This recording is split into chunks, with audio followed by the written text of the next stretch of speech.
ഒന്ന് രാജാക്കന്മാർ അധ്യായം 11. സോളമൻ്റെ അധപതനം. സോളമൻ രാജാവ് അനേകം വിദേശ വനിതകളെ പ്രേമിച്ചു.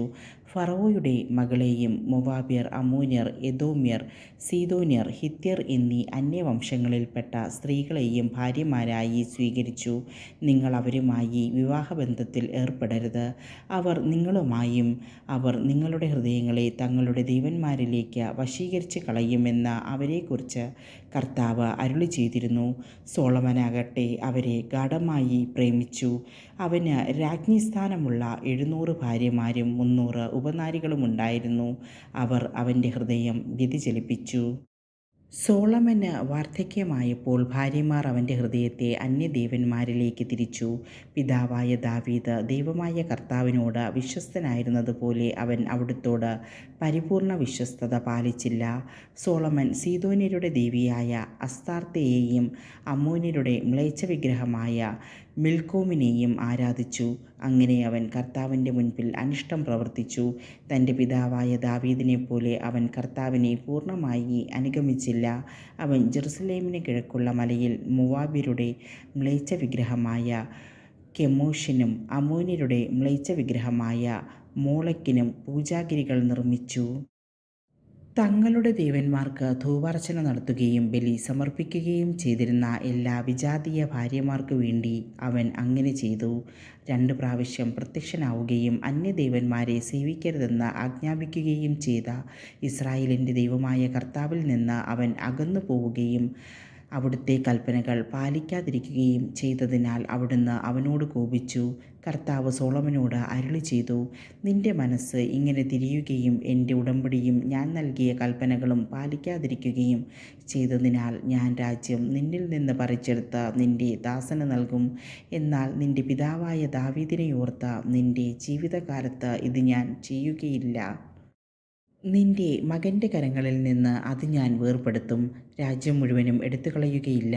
എൻ്റെ ദാസനായ ദാവീദിനെയും ഞാൻ തിരഞ്ഞെടുത്ത ജെറുസലേമിനെയും ഓർത്ത് നിന്റെ പുത്രന് ഒരു ഗോത്രം നൽകും.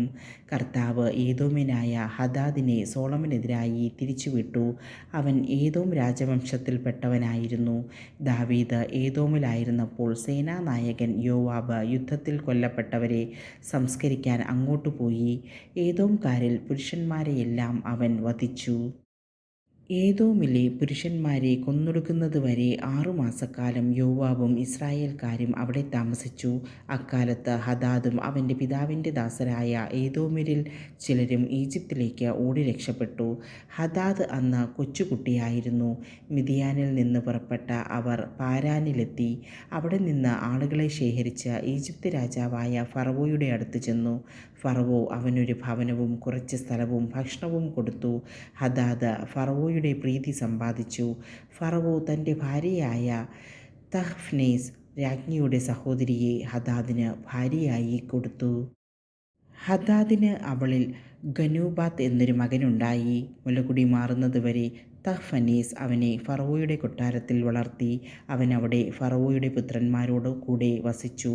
ദാവീദ് തൻ്റെ പിതാക്കന്മാരോട് ചേർന്നുവെന്നും സേനാധിപനായ യോവാബ് മരിച്ചെന്നും ഹദാദ് ഈജിപ്തിൽ വെച്ച് കേട്ടു. അപ്പോൾ അവൻ ജന്മദേശത്തേക്ക് മടങ്ങിപ്പോകാൻ ഫറവോയോട് അനുവാദം ചോദിച്ചു. ഫറവോ പറഞ്ഞു, എൻ്റെ അടുത്ത് എന്ത് കുറവുണ്ടായിട്ടാണ് നീ സ്വദേശത്തേക്ക് പോകാൻ ആഗ്രഹിക്കുന്നത്? എന്നെ വിട്ടയച്ചാലും. അവൻ വീണ്ടും അപേക്ഷിച്ചു. എലിയാദായുടെ മകൻ റസോണിനെയും ദൈവം സോളമൻ്റെ എതിരാളിയാക്കി. അവൻ തൻ്റെ യജമാനനും സോബായിലെ രാജാവുമായ ഹദദേസറിൻ്റെ അടുത്ത് നിന്ന് ഒളിച്ചോടിപ്പോന്നവനാണ്. ദാവീദ് സോബാക്കാരെ സംഹരിച്ചപ്പോൾ റസോൺ ഒരു കവർച്ചാ സംഘം രൂപവൽക്കരിച്ച് അതിൻ്റെ തലവനായി. അവർ ദമാസ്കസിൽ പോയി താമസിക്കുകയും അവനെ ദമാസ്കസിലെ രാജാവാക്കുകയും ചെയ്തു.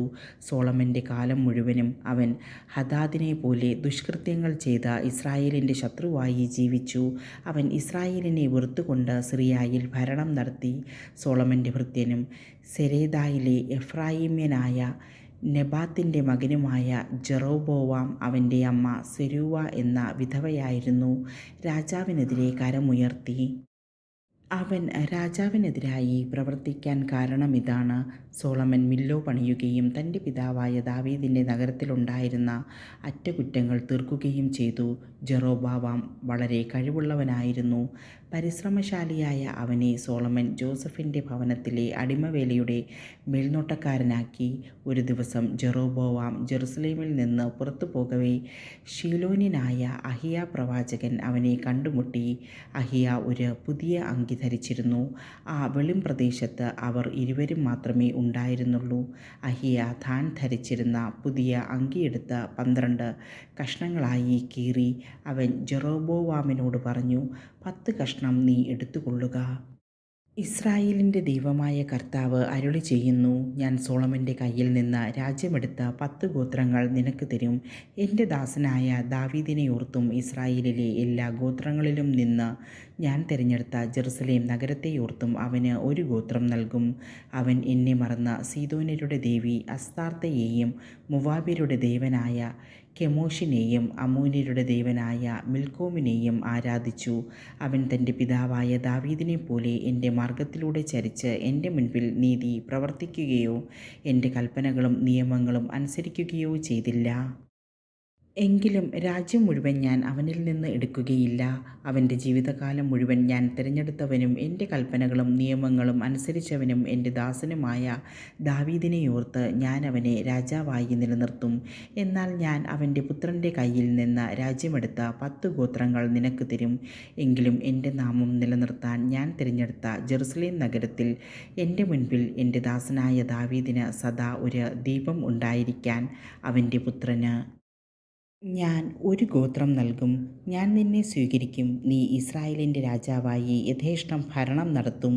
എൻ്റെ കൽപ്പനകൾ സ്വീകരിച്ച് എൻ്റെ മാർഗത്തിൽ ചരിക്കുകയും എൻ്റെ ദാസനായ ദാവീദിനെപ്പോലെ എൻ്റെ പ്രമാണങ്ങളും കൽപ്പനകളും പാലിക്കുകയും ചെയ്തുകൊണ്ട് എൻ്റെ ദൃഷ്ടിയിൽ നീതി പ്രവർത്തിച്ചാൽ ഞാൻ നിന്നോടുകൂടെ ഉണ്ടായിരിക്കും. ദാവീദിനെപ്പോലെ നിനക്കും സ്ഥിരമായൊരു ഭവനം ഞാൻ പണിയും. ഇസ്രായേലിനെ നിനക്ക് നൽകുകയും ചെയ്യും. ദാവീദിൻ്റെ അനന്തര തലമുറകളെ ഇങ്ങനെ ഞാൻ പീഡിപ്പിക്കും, എന്നാൽ അത് എന്നേക്കുമായിട്ടല്ല. സോളമൻ ജെറൊബോവാമിനെ കൊല്ലാൻ ശ്രമിച്ചു. എന്നാൽ ജെറൊബോവാം ഈജിപ്ത് രാജാവായ ശീശാക്കിൻ്റെ അടുത്തേക്ക് പലായനം ചെയ്തു. സോളമൻ്റെ മരണം വരെ അവൻ അവിടെയായിരുന്നു. സോളമൻ്റെ മരണം. സോളമൻ്റെ മറ്റെല്ലാ പ്രവൃത്തികളും അവൻ്റെ ജ്ഞാനവും സോളമൻ്റെ നടപടി പുസ്തകത്തിൽ എഴുതപ്പെട്ടിട്ടില്ലേ?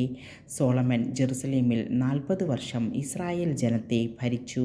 അവൻ പിതാക്കന്മാരോട് ചേർന്നു തൻ്റെ പിതാവായ ദാവീദിൻ്റെ നഗരത്തിൽ സംസ്കരിക്കപ്പെട്ടു. അവൻ്റെ മകൻ റഹോബോവാം ഭരണമേറ്റു.